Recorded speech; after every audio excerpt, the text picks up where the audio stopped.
Welcome back. તો સુરેન્દ્રનગરના કલેક્ટરની ઓફિસમાંથી ઈડીને શંકાસ્પદ દસ્તાવેજો મળી આવ્યા છે। કલેક્ટર રાજેન્દ્ર પટેલની ઓફિસમાંથી જમીનને લગતી જે 100 થી વધુ ફાઇલ છે તે મળી આવી છે। કલેક્ટરના ઘરેથી પણ અનેક દસ્તાવેજો છે તે જપ્ત કરવામાં આવ્યા છે। જે ફાઇલનો વહીવટ કરવાનો હતો એ ફાઇલને કલેક્ટર ઘરે લઈ જતા હતા। કલેક્ટરના ઘરે ફાઇલ ક્લિયર થતી હતી। ગઈકાલે ઈડીએ પડેલા દરોડામાં શંકાસ્પદ દસ્તાવેજો છે તે મળ્યા હતા। એટલે કે હવે એક બાદ એક ખુલાસાઓ થઈ રહ્યા છે અને હવે કલેક્ટરના પીએના ઘરે પણ આ તપાસ છે તે હાથ ધરવામાં આવી છે। સુરેન્દ્રનગરના કલેક્ટરના ઘર પર દરોડા પડ્યા બાદ હવે તેમની ઓફિસમાં પણ હવે આ શંકાસ્પદ વસ્તુઓ છે તે મળી આવી છે। એટલે કે ઈડીના સકંજામાં તમામ કૌભાંડીઓ આવ્યા છે અને હવે આ કૌભાંડની આશંકાને આધારે આ તપાસ છે તે શરૂ કરવામાં આવી છે। દિલ્હીમાં થયેલી અરજી બાદ તપાસનો ધમધમાટ છે તે ઈડી દ્વારા શરૂ કરવામાં આવ્યો અને હવે સુરેન્દ્રનગર ખાતેથી આ તમામ જે ઓફિસ ઘર હોય કે પછી કલેક્ટરના પીએની પૂછપરછ અને તેમના ઘરે પણ દરોડા પાડવામાં આવ્યા છે, જ્યાંથી શંકાસ્પદ વસ્તુઓ છે તે મળી આવી રહી છે અને દસ્તાવેજો મળી આવી રહ્યા છે। કલેક્ટર રાજેન્દ્ર પટેલની ઓફિસમાંથી જમીનને લગતી 100 થી વધુ ફાઇલ મળી આવી છે। કલેક્ટરના ઘરેથી પણ અનેક દસ્તાવેજો જપ્ત કરી લેવાયા છે। જે ફાઇલનો વહીવટ કરવાનો હતો એ ફાઇલને કલેક્ટર પોતાના ઘરે લઈ જતા હતા। કલેક્ટરના ઘરે ફાઇલ ક્લિયર થતી હતી। ગઈકાલે ઈડીએ પાડેલા દરોડામાં તેમના ઘરેથી પણ શંકાસ્પદ દસ્તાવેજો છે તે મળી આવ્યા હતા અને હવે તેમની ઓફિસ પરથી પણ આ 100 થી વધુ ફાઇલો મળી આવી છે અને જેમાંથી પણ અનેક બેનામી દસ્તાવેજો અને હિસાબો છે તે મળવાની પૂરેપૂરી સંભાવનાઓ છે।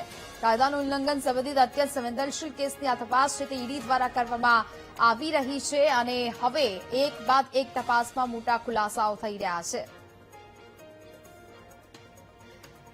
સંવાદદાતા પાર્થ ફોન લાઈન પર જોડાયા છે। પાર્થ, સુરેન્દ્રનગરના કલેક્ટરની ઓફિસમાંથી હવે ઈડીને શંકાસ્પદ દસ્તાવેજો મળી આવ્યા છે, શું અપડેટ મળી રહ્યા છે હાલ? જી ને ચોક્કસથી વાત કરવામાં આવે તો લગભગ ગઈકાલે 24 કલાક સુધી ઈડી દ્વારા સર્ચ કરવામાં આવ્યું હતું। કલેક્ટરની ઓફિસ હોય, કલેક્ટરનું નિવાસસ્થાન હોય, નાયબ કલેક્ટરની કચેરી હોય, તમામ જગ્યાઓ પર 14 કલાકથી વધુ સર્ચ ઓપરેશન કરવામાં આવ્યું હતું। ત્યારે મહત્વની વાત કરવામાં આવે તો સુરેન્દ્રનગરના કલેક્ટર રાજેન્દ્ર પટેલના જે નિવાસસ્થાન છે તે નિવાસસ્થાન ઉપરથી પણ અનેક ફાઇલો મળી છે। આ ઉપરાંત જે જિલ્લા કલેક્ટર ઓફિસ છે ત્યાંથી પણ 100 જેટલી ફાઇલો અત્યારે ઈડી દ્વારા જપ્ત કરવામાં આવી છે। જે રીતની માહિતી અત્યારે સામે આવી રહી છે કે જે જમીનની ફાઇલો હતી જે ક્લિયર કરવાની હતી અને જેમાં વહીવટ મોટા કરવાના હતા તે તમામ ફાઇલો કલેક્ટર પોતાના નિવાસસ્થાને કરતા હતા।